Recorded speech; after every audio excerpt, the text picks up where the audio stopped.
എൻ്റെ പിതാവും എൻ്റെ പിതാവിൻ്റെ പിതാവും ഒക്കെ മന്ത്രവാദികളായിരുന്നു. മന്ത്രവാദത്തിൽ അവർ വിശ്വസിക്കുന്നവർ മന്ത്രവാദം പല കാര്യത്തിലും ചെയ്ത് പല ദുഷ്കർമ്മങ്ങളും ചെയ്ത് പലരുടെയും ജീവനം എടുക്കുന്ന ഒരു ആളായിരുന്നു എൻ്റെ അപ്പൻ. അങ്ങനെ ഒത്തിരി ഞാൻ അത് മരണമൊക്കെ ഞാൻ കണ്ടിട്ടുണ്ട്. ഓരോ ദിവസങ്ങൾ കണക്ക് പറഞ്ഞിട്ട് പോലും ഓരോരുത്തരും ജീവനെ മന്ത്രം ചെയ്ത് പൂജ ചെയ്ത് അവരുടെ ജീവനെ നശിപ്പിക്കുന്ന രീതിയിലുള്ള മന്ത്രവാദങ്ങൾ ചെയ്ത് നശിപ്പിക്കുന്ന ഒരു കുടുംബത്തിലുള്ള ഒരു വ്യക്തിയായിരുന്നു ഞാൻ. ഇതൊക്കെയും കണ്ടു വളർന്ന വ്യക്തിയായിരുന്നു. ഞാനും അതിൽ ആശ്രയിക്കുകയും അതിൽ പൂജാകർമ്മങ്ങളിൽ കൂടുതൽ അതിൽ താല്പര്യമായിട്ട് അങ്ങനെ വളർന്ന വ്യക്തിയായിരുന്നു. കുടുംബക്ഷേത്രത്തിൽ വിളക്ക് വയ്ക്കുന്നതൊക്കെ ഞാനായിരുന്നു. എൻ്റെ കുടുംബത്തിലും വിളക്ക് വയ്ക്കുകയും അതിൻ്റെതായ രീതിയിൽ വെജിറ്റേറിയൻ ഫുഡൊക്കെ കഴിച്ച് അങ്ങനെ ആ ഒരു ലെവലിലേക്ക് വളർന്ന വ്യക്തിയാണ്. പിന്നെ ഒത്തിരി എനിക്ക് ക്രിസ്ത്യൻസ് ആയിട്ട് വലിയ പരിചയമൊന്നുമില്ല. എങ്കിലും ചില ക്രിസ്ത്യാനികളുമായിട്ടൊക്കെ പരിചയപ്പെടുമ്പോൾ അവരുടെ പ്രവൃത്തി എനിക്കത്ര ഇഷ്ടപ്പെട്ടില്ലായിരുന്നു ആ സമയത്തൊക്കെ. ഞാൻ യേശുവിനെ എനിക്ക് അറിയില്ലായിരുന്നു. എല്ലാ ക്രിസ്ത്യാനികളോടുള്ള ദേഷ്യം കൊണ്ട് ഞാൻ ഒത്തിരി ക്രിസ്ത്യാനികളെ ഉപദ്രവിച്ചിട്ടുണ്ട്, ക്രിസ്ത്യാനികളെ അപമാനിച്ചിട്ടുണ്ട്, പരിഹസിച്ചിട്ടുണ്ട്. പക്ഷെ കർത്താവ് എന്നെ സ്നേഹിക്കുകയായിരുന്നു. ഞാൻ യേശുവിനെ ആരാണെന്ന് എന്താണെന്നോ ഒന്നും ഞാൻ അറിയില്ലായിരുന്നു. എന്നാൽ യേശു എന്നെ സ്നേഹിച്ചു.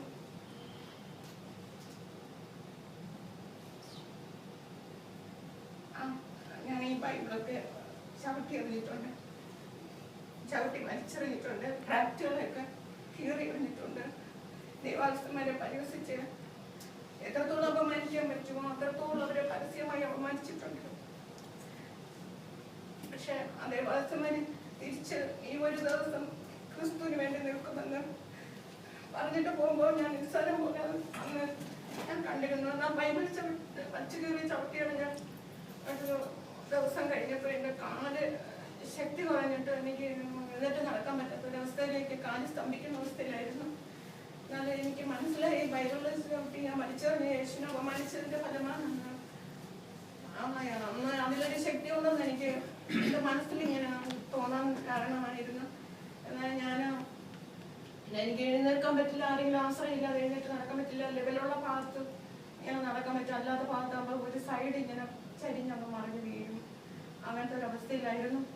പിന്നെ ഞാൻ ഒരു മീറ്റിങ്ങിന് അറ്റൻഡ് ചെയ്തിരുന്നു. അപ്പോൾ ആ ദിവസം 3 ദിവസം ഞാൻ ആ മീറ്റിങ്ങിന് അറ്റൻഡ് ചെയ്തു. 3ാമത്തെ ദിവസം ആ ദേവാസനിൽ കൂടെ വിളിച്ചു പറഞ്ഞൊരു സഹോദരിക്ക് കാല് സ്തംഭിക്കുന്ന അവസ്ഥയിലായിരിക്കും. ആ സഹോദരി ദൈവം വിടുവിക്കുന്നു വിളിച്ചു പറഞ്ഞ് ആദ്യമായിട്ടുള്ള അനുഭവമാണ് അത്. അവിടെ നിന്നാണ് അത്ഭുതമായിട്ട് എൻ്റെ കാലെന്തോ ഇങ്ങനെ ഇളകി മറിഞ്ഞ് കുലുങ്ങി എൻ്റെ ശരീരത്തിൽ കാലിൽ നിന്ന് ഇങ്ങനെ ഇളകി വീഴുമ്പോൾ തോന്നി.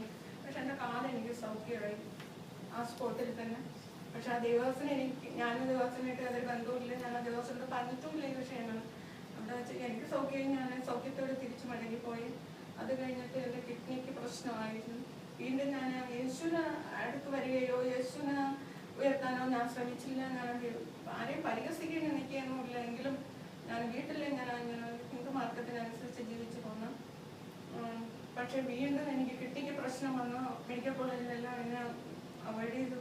ഇനി അത് രക്ഷപ്പെടാൻ പറ്റത്തില്ല. ഒരു മുഴ അത് വളർന്ന് 2 കിഡ്നിയും ബാധിച്ച് അത് വ്യാപരിച്ച് കിടന്നായിരുന്നു.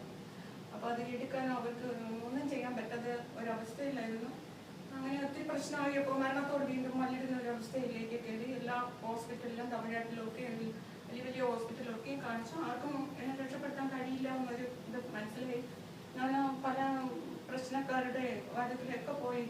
അപ്പോൾ അവരും പറഞ്ഞു അയ്യോ മരണമാണ് കാണുന്നതെന്ന്. ഞാൻ പിന്നെ തിരിച്ചു.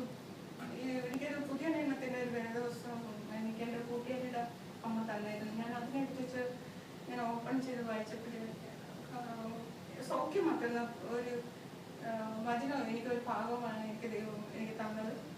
അപ്പോൾ ഞാനതിൽ എനിക്ക് എന്തോ ഒരു വിശ്വാസം തോന്നി. ഞാനതിൽ ഉറച്ച് വിശ്വസിച്ചു.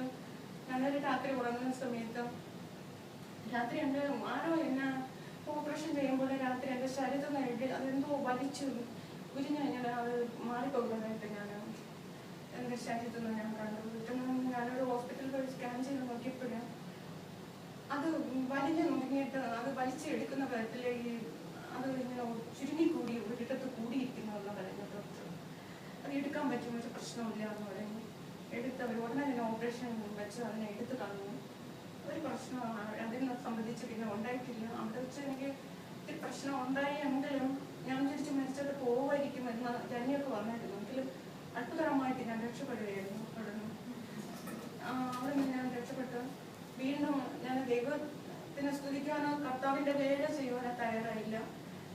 ഞാൻ എല്ലായിടത്തും സമൂഹത്തിൽ ഇറങ്ങി ഇങ്ങനെ യേശുവിനെ അപമാനിച്ച് നടന്നിട്ട് എനിക്ക് പെട്ടെന്ന് യേശുവിനെ അന്ന് വായകൊണ്ട് തുറന്ന് പറയുന്ന ഒരു മനസ്സ് അന്ന് ആ സമയത്ത് എനിക്ക് വന്നില്ല. എൻ്റെ മനസ്സിൽ യേശുവിനോട് സ്നേഹം ഞാൻ പ്രാർത്ഥിച്ചു വരുന്നു. എനിക്ക് പിന്നെ വർഷത്തിനൊന്നും അത് ഒന്ന് പോകാനായിട്ടുള്ള വീട്ടിന് സ്വാതന്ത്ര്യം ഇല്ലായിരുന്നു. എങ്കിലും ഞാൻ വിളിച്ചൊക്കെ ഞാൻ ചില മീറ്റിങ്ങുകൾ അറ്റൻഡ് ചെയ്യുമായിരുന്നു. അങ്ങനെയൊക്കെയും എനിക്ക് ബൈബിളിനെ കുറിച്ച് അറിയാനുള്ള ഒരു ആഗ്രഹം തോന്നി. എന്നാലും വായിക്കുകയും ഇത്ര മീറ്റിങ്ങുകളിൽ ഞാൻ വിളിച്ചൊക്കെ പോവുകയും ഒക്കെ ചെയ്യുമായിരുന്നു. അങ്ങനെ വീണ്ടും എന്നെ ദൈവം നടത്തിക്കൊണ്ടിരുന്നു. പക്ഷേ എങ്കിലും പരസ്യമായിട്ട് കർത്താവിൻ്റെ വേല ചെയ്യാൻ തീരുമാനം ഞാൻ നേരത്തെ എടുത്തായിരുന്നു. ഈ കിഡ്നിയുടെ പ്രശ്നം വന്ന സമയത്ത് ഞാൻ പരസ്യമായിട്ട് ഞാൻ അപമാനിച്ച് എൻ്റെ കർത്താവിനെ ഞാൻ പരസ്യമായിട്ട് ഞാൻ കർത്താവിനെ ഞാൻ സാക്ഷിക്കാമെന്ന് തീരുമാനം എടുത്തത്. പക്ഷെ ആ തീരുമാനം വീണ്ടും ഞാൻ അത് നിവർത്തിക്കാതെ വന്ന് വീണ്ടും ക്യാൻസറിന് അടിമയായി. ക്യാൻസർ വന്ന് അപ്പോൾ മെഡിക്കൽ കോളേജ് ആർട്സ് സെൻ്ററിൽ നിന്നെല്ലാം തിരിച്ചു മൊത്തം വ്യാപരിച്ചു. എൻ്റെ ശരീരം ഫുള്ളായി എന്ന് പറഞ്ഞ് കവർ ചെയ്തത്. ഒന്നും ചെയ്യാൻ പറ്റാത്ത ഒരു കണ്ടീഷനിലേക്ക് വന്നിരിക്കുന്നു എന്ന് പറഞ്ഞു. അപ്പം എനിക്ക് മനസ്സിലായി, കാരണം കർത്താവിൻ്റെ വേല ചെയ്തില്ലെങ്കിൽ എനിക്ക് ഒന്നിനും ഇതിൽ രക്ഷപ്പെടാൻ പറ്റില്ല എന്ന് വീണ്ടും ഞാൻ തീരുമാനമെടുത്ത് കർത്താവിനോട് ക്ഷമിക്കണമേ, ഞാൻ എൻ്റെ വേല ചെയ്യാം, നിനക്ക് വേണ്ടി നിൽക്കാമെന്ന് പറയുന്ന തീരുമാനമെടുത്ത് ദോഷിച്ചു പ്രാർത്ഥിച്ചു. അങ്ങനെ ഒരു ദേവദാസി കൂടെ ഒരു ഭജന എന്നോട് സംസാരിച്ച്, നീ മരിക്കയില്ല, നീ ജീവനോടെ ഇരുന്നു. ദാവീദ് സംഗീതത്തിൽ പറയുന്നത് പോലെ എൻ്റെ പ്രവൃത്തികളെ നീ വർണ്ണിക്കുമെന്ന്. ആ ഭജന എന്നോട് സംസാരിച്ച സമയത്ത് ഒരു ദേവാസിന്റെ തലയിൽ കൈവച്ചപ്പോഴാണ് സംഭവിച്ചത്. പെട്ടെന്ന് എൻ്റെ മനസ്സിൽ ജീവിക്കുമെന്നൊരു ഉറപ്പ് വന്ന് എൻ്റെ ശരീരവും എൻ്റെ ഫേസ് എല്ലാം വികൃതമായിട്ട് വേറൊരു രൂപത്തിലായിരുന്നത്. ക്യാൻസർ മരണത്തിൻ്റെ ഓർമ്മ സമയങ്ങളിലൊക്കെ. പക്ഷെ ആ ഫേസ് എല്ലാം മാറി, പിന്നെ അസുഖം മാറി വന്നു. എല്ലാം ദൈവം പണിയായിട്ട് അത്ഭുതമായിട്ട് ആ ക്യാൻസർ അപ്പം തന്നെ എടുത്തു മാറ്റി എന്നെ പൂർണ്ണമായിട്ട് വിളിച്ച് ലോകത്തിലേക്ക് എന്നെ ആക്കി വെച്ചു. എങ്കിലും ശുശ്രൂഷയ്ക്ക് ഞാൻ ചെറുതായിട്ട് ട്രാക്ടറൊക്കെ കൊടുക്കും. ഞാൻ ആരാധനയൊക്കെ കടന്നു പോകുമെങ്കിലും ബിസിനസ് തിരുവനന്തപുരത്ത് എനിക്ക് 2 ഹോസ്റ്റൽ ബിസിനസ്സൊക്കെ ഉണ്ടായിരുന്നു.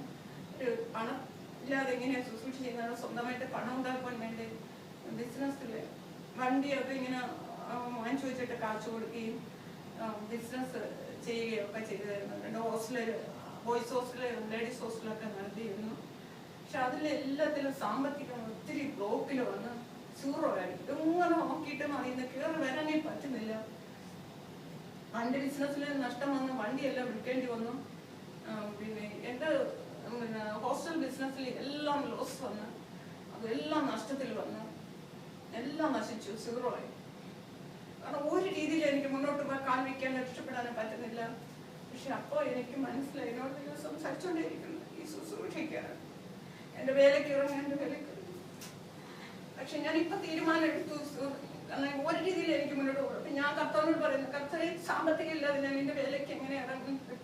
എനിക്ക് മറ്റുള്ളവരും സാമ്പത്തികം വാങ്ങുന്നതോ മറ്റുള്ള ചോദിക്കുന്നതോ എനിക്ക് അപമാനമാണ്. പക്ഷെ കർത്താവ് വീണ്ടും പറയുന്നു, എൻ്റെ വേലയ്ക്ക് നീ ഇറങ്ങും, ഞാൻ എൻ്റെ കാര്യങ്ങളെല്ലാം ഞാൻ ക്രമീകരിക്കുന്നു. അപ്രകാരം കർത്താവിൻ്റെ മുമ്പിൽ ഞാൻ ഇപ്പം 2-3 മാസം കൊണ്ട് ഫീഫാനെടുത്ത് കർത്താവിനെ ഏൽപ്പിച്ചൊരു എന്തോന്ന് പറയുന്ന എനിക്ക് എന്തോ ഒരു വലിയ മാറ്റം എനിക്ക് ആരോഗ്യം ഉള്ളതുപോലെ. എല്ലാവരും എന്നെ കൈവിട്ടു. സാമ്പത്തിക ബ്ലോക്ക് വന്നപ്പോൾ, രോഗം വന്നപ്പോൾ കൈവിടാത്തവരല്ല. എന്നാൽ രോഗം വന്നപ്പോഴൊന്നും ആരും ഇത്രയും കൈവിട്ടില്ല. സാമ്പത്തിക ബ്ലോക്ക് വന്നപ്പോൾ എല്ലാവരും എന്നെ കൈവിട്ടു. എൻ്റെ മാതാവ് പോലും കൈവിട്ട്, എല്ലാവരും കൈവിട്ടു. പക്ഷെ കർത്താവ് ഇത്രത്തോളം നടത്തുന്നുണ്ട്. കിടക്കാൻ പോലും ഇടമില്ലാത്ത രീതിയിൽ ഞാൻ ആയിരിക്കണം. പക്ഷെ അവിടെയൊക്കെ ദൈവത്തിന്റെ സാന്നിധ്യം വന്ന് ഓരോ ഹോസ്റ്റലുകളെയും പരിചയക്കാരും ഇതിലൊക്കെ എന്നെ ഏർപ്പെടുത്തി അവിടെയൊക്കെ എന്നെ പ്രൊട്ടക്ട് ചെയ്ത് ഭക്ഷണം തന്ന് അത്ഭുതമായിട്ട് എന്നെ കാത്തു സൂക്ഷിച്ചുകൊണ്ടിരിക്കുന്നു. ഇപ്പോഴും എന്നെ സൂക്ഷിച്ചുകൊണ്ടിരിക്കണം. ഓരോ ദിവസവും എന്റെ കർത്താവ് നടത്തുന്ന കൃപ ഓർത്താൽ എനിക്ക് എത്ര സ്തുതിച്ചാലും പറഞ്ഞാലും അത് പറ്റില്ല. ഒരു വ്യക്തിയെ പോലെ എന്റെ പപ്പയോട് എന്റെ വിഷയങ്ങൾ ഞാൻ സംസാരിക്കുമ്പോൾ രാത്രിയുടെ യാമത്തിൽ എഴുന്നേറ്റിരുന്ന് എന്റെ പപ്പയോട് സംസാരിക്കുമ്പോ എന്റെ കർത്തവ്യനോട് സംസാരിക്കുന്നത് പട്ടുമൊഴി ഞാൻ കേൾക്കുന്നു. ഒരു മനുഷ്യൻ പറയുന്നത് പോലെ ദൈവത്തിന് എത്ര നന്ദി പറഞ്ഞാലും അത് പറ്റില്ല. നിങ്ങൾ എത്ര മാത്രം അത് ഉൾക്കൊള്ളുന്നെന്ന് എനിക്ക് മനസ്സിലായില്ല. എങ്കിലും ഞാനൊരു സത്യമാണ് പറയുന്നത്. ഇന്ന് എന്നോട് കർത്താവ് സംസാരിച്ചുകൊണ്ടിരിക്കുന്നത് ഈ സമയം വരെയും ഇവിടെ വന്നപ്പോൾ എന്നോട് ദൈവം സംസാരിച്ചു. ഒരു വ്യക്തി പോലെ, ഒരു അമ്മയെ പോലെ, ഒരു അച്ഛനെ പോലെ, ഒരു കൂടപ്പുറപ്പിനെ പോലെ എന്നെ ഇവിടെ ഞാൻ വരാൻ തയ്യാറായില്ല. പക്ഷെ എന്നോട് ദൈവം സംസാരിച്ചുകൊണ്ടു വരാൻ കർത്താവിന്റെ സാക്ഷിക്ക് ശുശ്രൂഷയെ വിളിച്ചപ്പോൾ എനിക്ക് അത്ര താല്പര്യം തോന്നിയില്ല. ആദ്യം ഞാൻ ഒഴിവാക്കിയില്ല. കഴിഞ്ഞ ആഴ്ചയും ഞാൻ ഒഴിവാക്കി. പക്ഷെ ഇന്ന് എന്നോട് ദൈവം സംസാരിച്ചു.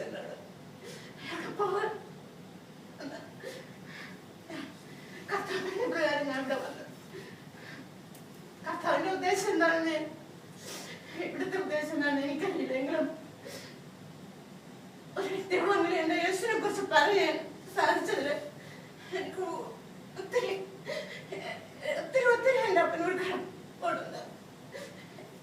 ഞാൻ നേരത്തെ വലിയ സന്തോഷത്തിലും സാമ്പത്തികവും എല്ലാവരും നന്മയിലും ഞാൻ ജീവിച്ചതിനേക്കാളും എനിക്ക് ഒത്തിരി സന്തോഷമുണ്ടെന്ന്. എനിക്കൊന്നുമില്ലെങ്കിലും എന്റെ കർത്താവ് എല്ലാം ഉള്ളതുപോലെ എന്നെ നടത്തുന്നത്. മറ്റുള്ളവരുടെ മുൻപിൽ എന്നെ അപമാനിക്കാതെ, നിന്ദിക്കാതെ, അലങ്കരിക്കാതെ എന്നെ ഭംഗിയായിട്ട് എന്നെ നടത്തുന്ന ആ കൃപ എത്ര സ്തുതിച്ചാലും വരില്ല. ആ ദൈവത്തെ മുറുകെ പിടിച്ചുകൊണ്ട് ഒരു വ്യക്തിയെ പോലെ, ഒരു അച്ഛനെ പോലെ, ഒരു അമ്മയെ പോലെ, ഒരു സഹോദരനെ പോലെ നിങ്ങൾ മറുപടി നിൽക്കണമെങ്കിൽ അങ്ങനെ നിങ്ങളോട് സംസാരിക്കും. ഒരു വ്യക്തി സംസാരിക്കുന്നത് പോലെ.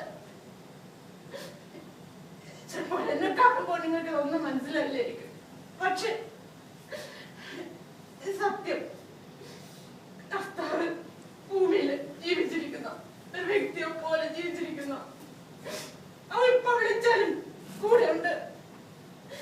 എനിക്ക് തിരിച്ചറിയാൻ കഴിയുന്നു. എന്റെ കൂടെ ഉണ്ടെന്ന് എനിക്ക് ഇപ്പോഴും ഓരോ പ്രാവശ്യം തിരിച്ചറിയാൻ കഴിയുന്ന ഏറ്റവും വലിയ പുണ്യം. ക്യാൻസർ സൗഖ്യമാണെങ്കിലും ഇതുവരെ യാതൊരു നെഗറ്റീവോ യാതൊരു പ്രശ്നം എനിക്ക് ഇതുവരെ ഉണ്ടായിട്ടില്ല. ഒരു ഡോക്ടറെ കാണാൻ എന്നെ വന്നിട്ടില്ല. 2010 അത് സംഭവിച്ചത്. എങ്കിലും പരിശുദ്ധ ദൈവത്തിന്റെ കൃപ എത്ര മാത്രം വലുതായിരിക്കുന്നു. പഠിതിനേക്കാളും നല്ല ആരോഗ്യത്തോടെയും നല്ല എന്നുവെച്ചാൽ യാതൊരു പ്രശ്നം എനിക്ക് ഉണ്ടായിട്ടില്ല, നെഗറ്റീവ് ഉണ്ടായിട്ടില്ല. കർത്താവ് അത്രമാത്രം എന്റെ ശരീരത്തെ പുതിയതാക്കി തീർത്തിരിക്കുന്നു. എന്റെ ശരീരം മുഴുവനും ജർണിച്ചു പോയതാ.